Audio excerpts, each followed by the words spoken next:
distance. And we see the complexity.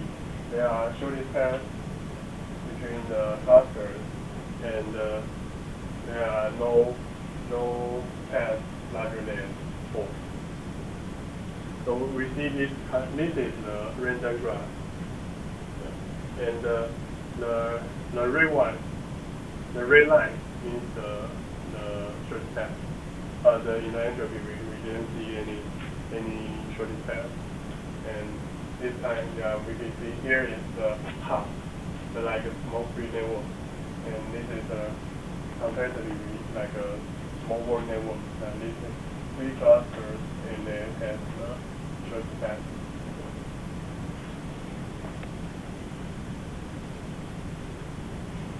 And this is we can see that this graph characteristic path length. We see here is the integration and the concept. It has the higher cluster index, but the shortest path length. Then the self-free, then the integration. Yeah, and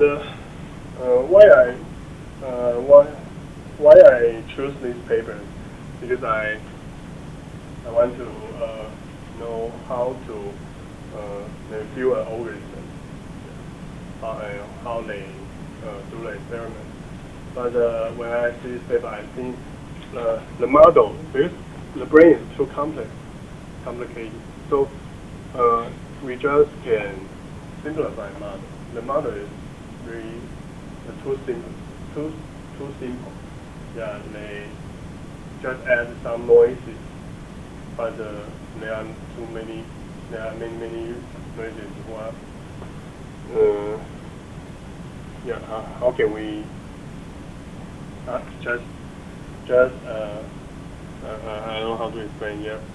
If your mind cannot make the automatically simplified network look reasonable. However, when you reduce the most complicated graph to a certain level, then plus the menu correction, then that's probably approach to analyze it. Because if you automatically select reduction, then it will be too simplified or something that cannot explain many phenomena. Yeah. But we already have the knowledge about the brain. We know the connection, but we can use the known knowledge to verify the graph. Then depend on what we like to do. Then we could have computerized, we modify the computer generated graph, and make that a simulator. If you build everything from scratch, that's difficult. But you use automatic reduction, that's not reasonable. So in between, you have to do some manually multiplication.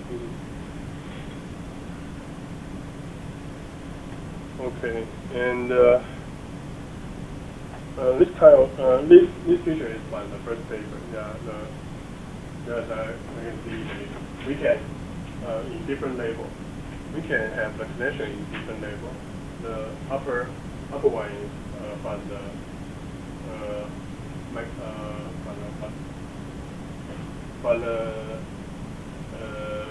stable function is from the micro level, and the lower one is from the macro level. But we can find out that they have even we at a different level, but we can have the same attribute like hub, like community, or like motif, shortest path in their connections, even in the different levels. And this is on the first paper, the author also mentioned about the disease. We can have the research from the aspect, the disease perspective, from the disease aspect. So, but we also use the graph as our tool to analysis. So we can see the left network. Left one is healthy subjects. The network of healthy subjects, we see the larger circle means the higher cluster, and the small one means the low cluster. And different colors represent different regions. So we see the healthy subject has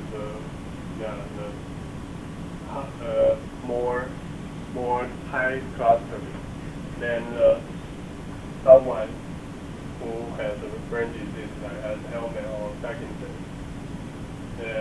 The disorders, the network disorders. Yeah. And we see that the numbers of the different regions may change. The clustering may reduce cluster in some disease. Yeah. So we may do the comparison between healthy one and disease. Actually, this is one type of the structural comparison. However, in the medical field, after you get the disease, then it's nice for realize what's the difference between the healthy and the illness people. But for the medical goal of medical, we like to prevent the disease, or we can check out at an early stage. So how would this kind of normal structure will convert to the illness people structure? Then we probably have to look at the other parameter of the network. For example, the flow of the neurotransmitter, and or the inference, or how the connection change. So how would this transfer to the other one, like the AD, Alzheimer's disease?